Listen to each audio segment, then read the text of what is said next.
friends, how are you? Hope you guys are doing fine. और today is 20th of August और weather is so cool. Continuously कल से rain हो रही है. So आज मैं इस व्लॉग में मैं आपसे अपनी प्रेगनेंसी जर्नी को शेयर करूँगी. जब मैंने कंसीव किया था तो मेरा रिएक्शन क्या था और ओवरऑल 9 मंथ्स की मेरी जर्नी कैसी रही और मेरी डिलीवरी कैसे हुई, that all I share in this vlog. So basically guys I got married in the year of 2015 and उसके बाद 2017 में I conceived in the month of February and Aarav was born in the month of October. So normally जो gap था वो 2 years का था, so which is a good gap. 2 साल का गैप था प्रेगनेंसी में और मेरी शादी में, कंसीव करने में और मेरी मैरिज में 2 इयर्स का गैप था, which is a good gap. So जब फरवरी 2017 में जब मैंने कंसीव किया था तो when I got to know, when I tested in the pregnancy strip that my result is positive, तो आई वाज रिएक्शनलेस. कोई मेरा रिएक्शन नहीं था.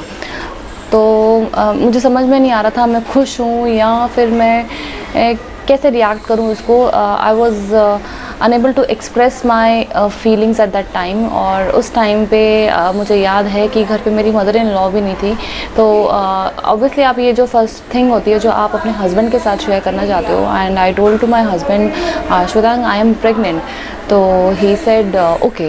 He was sleeping at that time and it was early in the morning around 6 o'clock. तो I checked from the first urine. तो Shwetang said okay. मैंने कहा Shwetang I am pregnant. तुम पापा बनने वाले हो. तो he said okay. Mamma was out of station. जो मेरी मदर इन लॉ थी वो आउट ऑफ स्टेशन थी. Then she came back and I told to her कि मम्मा ऐसी ऐसी बात है, आई एम प्रेग्नेंट. तो शी वॉज सेइंग कि नेहा मुझे ऐसा कुछ फील हो रहा था कि कोई बात है एंड समथिंग इज़ देयर. तो वो कुछ सेंस होता है उन्हें, वो कुछ वो फील हो गया होगा. एंड उसके बाद जो है प्रेगनेंसी जर्नी मेरी स्टार्ट हुई. और मुझे एक चीज़ ये भी याद है कि मैं अपनी मम्मा के घर गई हुई थी. तो जब मैंने ये प्रेगनेंसी का टेस्ट चेक भी नहीं किया था और मुझे पता भी नहीं था that I am pregnant and I wasn't prepared for it. तो मेरी मम्मा ने मुझे बोला था कि नेहा, मेरी मम्मा मुझे गुड़िया बुलाती हैं. तो कहते हैं गुड़िया तेरे शक्ल में ना एक फेस में एक अलग ही चार्म लग रहा है, तो I think you are pregnant. मैंने कहा नहीं मम्मा, no I am not pregnant, मैं नहीं हूँ. और मैं तो उसके बाद ऐसे मैं वापस आई और आई मिस्ड माई साइकिल. और उसको हो गए थे 14 डेज़ हो चुके थे. I missed my cycle eight that time. तो जब मैंने चेक किया स्ट्रिप में तो it was positive. Then I spoke to my mom and she congratulated me and I discussed with her that mom, I am not prepared for it. तो उन्होंने मुझे समझाया कि बेटा this is the just another feeling and another phase in your life and you should enjoy this phase. तो मैंने उनकी बात मानी और I try to enjoy every moment of my pregnancy. मैंने हर एक फेज़ को इन्जॉय करने की कोशिश करी. मुझे नौजिया भी था उस टाइम पे. मुझे फर्स्ट 3 मंथ्स मेरी जो मॉर्निंग सिकनेस होती है वो मुझे बहुत हुई. और जो भी मैं खाती थी तो मुझे वॉमिट हो जाता था. जैसे ही अगर मैंने कुछ खाने का मन किया तो वो खाया तो मुझे वॉमिट हो गया. मुझे मीठा बिल्कुल भी नहीं अच्छा लगता था उस टाइम पे. स्वीट मुझे बिल्कुल भी नहीं अच्छा लगता था. आइसक्रीम्स आप कह लो, रसगुल्ले या कुछ भी, कोई भी मीठी चीज़ मुझे नहीं अच्छी लगती थी. What do I wanted to have, घर का खाना तो मुझे बिल्कुल भी पसंद नहीं आ रहा था. मुझे स्पाइसी खाना मुझे पसंद आ रहा था और खट्टा खाना और बाहर का खाना खाने का मन करता था. जैसे कि और अगर मैं बाहर का भी जैसे खा लेती थी और अगर मैं अपना मन भी पूरा कर लेती थी तो फिर मुझे वॉमिट हो जाती थी. तो जो भी अगर मैं खाती थी और अपने मन से भी खाती थी या ऐसे थी तो मतलब बेसिकली जो भी खाया और पिया तो सब वॉमिट हो जाता था. और ये ओवरऑल मेरा चलता रहा 9 मंथ्स ऑफ प्रेगनेंसी में. मुझे वॉमिटिंग चलती रही. फिर उसके बाद बीच में मुझे विटामिन B12 और की थोड़ी सी कमी भी हो गई थी, तो उसके बाद मुझे इंजेक्शंस वगैरह लगे थे। और विटामिन डी की कमी थी, विटामिन B12 की कमी थी, जिसके मुझे इंजेक्शन लगे थे। तो हर ऑल्टरनेट डे से मुझे इंजेक्शन लगवाना था, ताकि जो है बेबी को कोई प्रॉब्लम ना हो। और मुझे एक इंसिडेंट भी याद है कि मॉर्निंग का टाइम था, अराउंड 8 o'clock थे, और मेरा इतना स्पाइसी खाने का मन कर रहा था। I told to my husband कि मेरा तो छोले भटूरे खाने का मन कर रहा है। तो वो मुझे सुबह सुबह छोले भटूरे खिलाने ले गया था, और आई हैड छोले भटूरे। और उसके बाद जब मैं आई तो आई वॉमिटेड एवरीथिंग। मुझे मतलब कुछ जो जाता था पेट के अंदर वो निकल जाता था।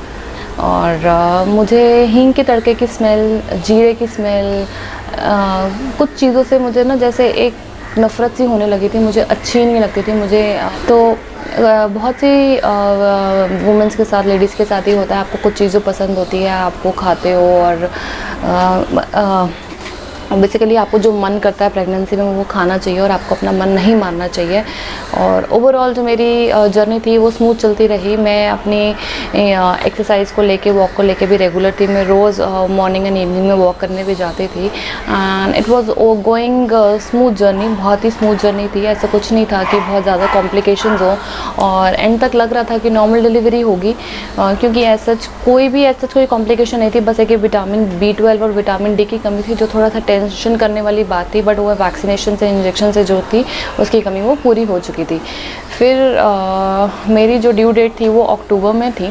I remember 1st of October था। I was in bathroom and I was cleaning bathroom. I don't know why I was doing that, पर I was cleaning the bathroom, और मेरा जो है पैर स्लिप हो गया बाथरूम में, एंड आई फॉल डाउन।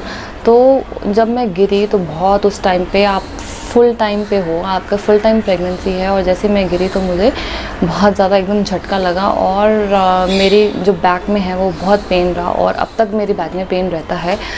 तो उसकी वजह से फिर मैंने डॉक्टर को कॉल किया कि डॉक्टर ऐसी ऐसी बात है कि मैं गिर गई हूँ, और व्हाट डू आई डू। तो उन्होंने बोला अगर आपको मूवमेंट फील हो रही है, and if everything is okay then there is nothing to worry. तो मुझे मूवमेंट वगैरह फील हो रही थी, तो सब ठीक था, बट कहीं ना कहीं मुझे अंदर से टेंशन हो रही थी कि मैं गिर गई हूँ, और मेरे को मन था कि मैं एक बारी में जाके चेक करा लूँ। So it was I think 8th of October, Karva Chauth का टाइम था, and I went to doctor on 9th of October। और 9th of October को मैं डॉक्टर के पास गई, और डॉक्टर से मैंने ऐसे डिस्कस किया, और मैंने बोला डॉक्टर आप मेरा अभी अल्ट्रासाउंड करो। तो उन्होंने अल्ट्रासाउंड किया उसी टाइम पे, और उन्होंने बताया कि आपके जो बेबी है उसके नेक पे कॉर्ड फंसी हुई है, और वो भी एक नहीं 2 फंसी हुई हैं। तो she suggested me to have a caesarean immediately, because आपका जो फुल टर्म है वो भी पूरा हो चुका है। एंड उन्होंने मुझे समझाया कि there is nothing to worry about, this is just like a normal surgery, आपको इसमें कोई डरने की ज़रूरत नहीं है। और उन्होंने मुझे बोला अगर मेरी डॉटर इन लॉ होती या मेरी बेटी होती तो मैंने उसका तुरंत ही मैंने उसकी सिजेरियन कर दिया होता। बट वी वर एक्सपेक्टिंग कि मेरी जो है नॉर्मल डिलीवरी हो। जब ये घर पे सबको पता लगा कि नेहा की जो है नॉर्मल नहीं सिजेरियन होगा, ऑपरेशन होगा, सो एवरीबडी वॉज टेंस्ड कि मतलब सब चाहते थे कि नॉर्मल डिलीवरी हो। Even I was also wanted कि मेरी नॉर्मल डिलीवरी हो। तो I consulted some other doctors also. तो उन्होंने बोला अगर कॉर्ड फंसी है तो कोई there is no other option, आपको सिजेरियन कराना ही पड़ेगा। तो you have to trust your doctor. तो उसके बाद एक दिन का गैप लेके मैंने 11th October की डेट ली, and I went early in the morning. I delivered my baby in Max hospital.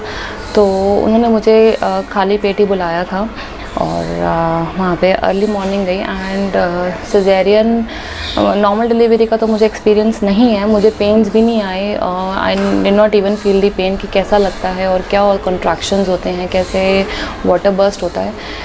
तो 11 अक्टूबर को जब मैं गई वहाँ पे हॉस्पिटल में गई, तो उन्होंने सब कुछ ऐसे फॉर्मेलिटीज़ वगैरह पूरी करके वो मुझे ले गई, ओटी में ले गए। एंड मैं गाइस ये कहूँगी, जो ओटी का जो एटमॉस्फेयर था गाइस, वो इतना कूल था। मैंने आज तक, शायद मेरे तो फर्स्ट डिलीवरी थी और मैंने आज तक ऐसे किसी से सुना नहीं कि इतना कूल एटमॉस्फेयर था। सॉन्ग्स चल रहे थे वहाँ पे और doctors were talking to me. There was one male doctor, one my female gynaec paediatrician.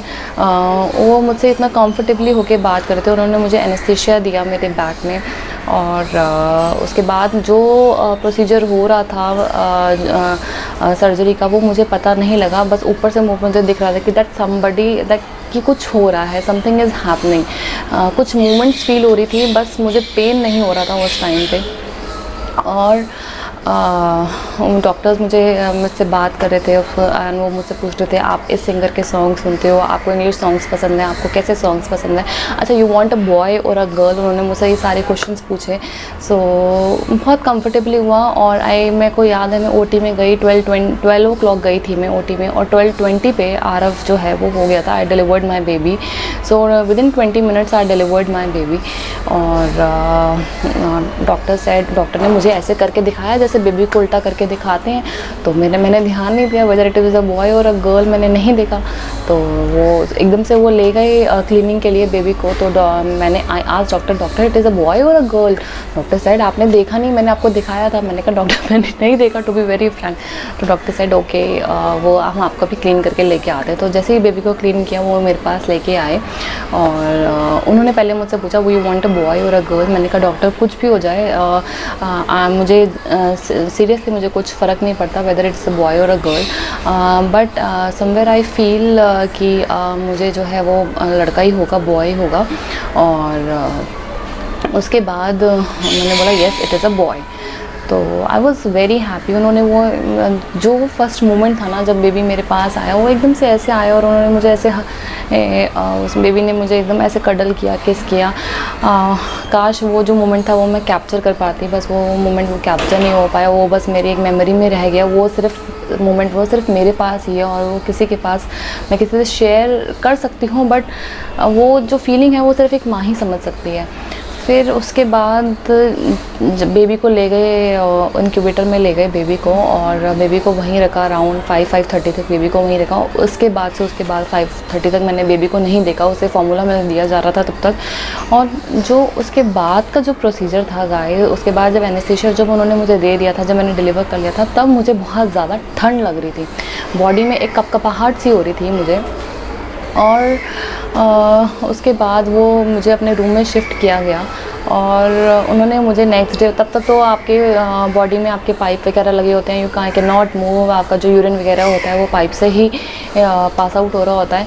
तो जब उन्होंने मुझे नेक्स्ट डे बोला कि यू हैव टू वॉक, धीरे धीरे आपको वॉक करना स्टार्ट करना पड़ेगा, तो जैसे ही मैंने कोशिश करी कि वॉक करने की, तो मेरे तो मतलब I can not tell you कि कैसा पेन हो रहा था। ऐसे पूरी बॉडी में जो नीचे जो स्टिचेस आए हुए थे ऐसे खिंच रहे थे, इतना ज़्यादा पेन हो रहा था, बहुत ज़्यादा पेन हो रहा था। और वो पेन थोड़ा टाइम तक चला, आई वुड से अराउंड, वो पेन धीरे धीरे कम हुआ पर वो चला कंटिन्यूसली अराउंड 1 month तक। तो वो चला पेन, वो जो धीरे धीरे दर्द होता है वो रहा। बट आपको ये था कि थोड़ी सी वॉक करनी थी, रेगुलरली वॉक, एक्सरसाइज नहीं पर वॉक आपको थोड़ी अपने, जैसे आप घर पे आ जाओ तो आपको रूम में अपने वॉक करो थोड़ी थोड़ी। और थर्ड डे वो जो था वो डिस्चार्ज हो गया। पर एक प्रॉब्लम ये भी हुई उस टाइम पे कि आपको कॉन्स्टिपेशन हो जाता है, तो बहुत ज़्यादा कॉन्स्टिपेशन हो गया था उस टाइम पे। उन्होंने एक मुझे लिक्विड टाइप था वो दिया, तो वो बार बार पीने से उसके बाद जाके थोड़ा सा विदिन अ वीक और 2 week में जाके जो मेरा प्रोसेस था वो नॉर्मल हुआ। और इस तरीके से जो है मेरी प्रेगनेंसी की जो जर्नी है डिलीवरी तक, वो ऐसी रही मेरी जर्नी। और overall I would say I enjoyed my pregnancy. मैंने इन्जॉय किया, मैं घूमने भी गई थी अपनी प्रेगनेंसी में। I went to Amritsar, Golden Temple गए थे हम लोग वहाँ पे। और ओवरऑल जर्नी वॉज स्मूथ, कुछ वरी करने वाली बात नहीं थी और हैप्पी था सब कुछ, एवरीथिंग वॉज हैप्पी एंड सब कुछ ठीक रहा। So guys I just want to say कि अगर सिजेरियन डिलीवरी भी हो रही है, there is nothing to worry about. Caesarean भी एक आपकी एक सर्जरी है, ये हर एक किसी के बाद बस की बात नहीं है। सिर्फ I think hats off to womens जो अपना पेट कटवा सकते हैं और आपके एक बॉडी में एक परमानेंट मार्क आ जाता है, एक आपके आजकल तो इनविजिबल हो गए हैं जो डिज़ोल्व हो जाते हैं, बट फिर भी कहीं ना कहीं एक थिन लाइन जो है वो मार्क आ जाती है। Hats off to all the ladies. और प्लीज़ आप इस चीज़ से घबराइए मत कि सिजेरियन है तो कि क्या होगा। It is as okay as normal delivery. अगर नॉर्मल डिलीवरी हो जाती है without any complication which is very good, और अगर नहीं हो पाती है guys there is other option also, caesarean also. पर I am also there is one viewpoint of my कि आज के टाइम पे जो हॉस्पिटल्स हैं वो ज़्यादा सिजेरियन को ऑप्ट कर रहे हैं इंडिया में, क्योंकि it takes less of time. Normal delivery में आपको कितने टाइम तक लेबर पेन आते हैं, किसी किसी को 12-12 घंटे, 15 घंटे, 20-20 घंटे लेबर पेन चलते हैं, और उस टाइम से उस हिसाब से उनको वेट करना पड़ता है डॉक्टर्स को। और सिजेरियन जो है बहुत ही शॉर्ट टाइम प्रोसेस है और आपको with in half an hour के अंदर आपका जो पूरा प्रोसीजर है वो कंप्लीट हो जाता है। पर अगर किसी कॉम्प्लिकेशन की वजह से अगर आपको सिजेरियन कराना भी पड़ता है तो there is nothing to worry about, you go ahead. That's all I wanted to share my pregnancy journey with you guys and I hope somewhere it motivates you. So thank you for watching my channel, and if you really like my content, please like, share and subscribe and click on the bell icon for more updates. Thank you. Bye bye. See you in the next vlog.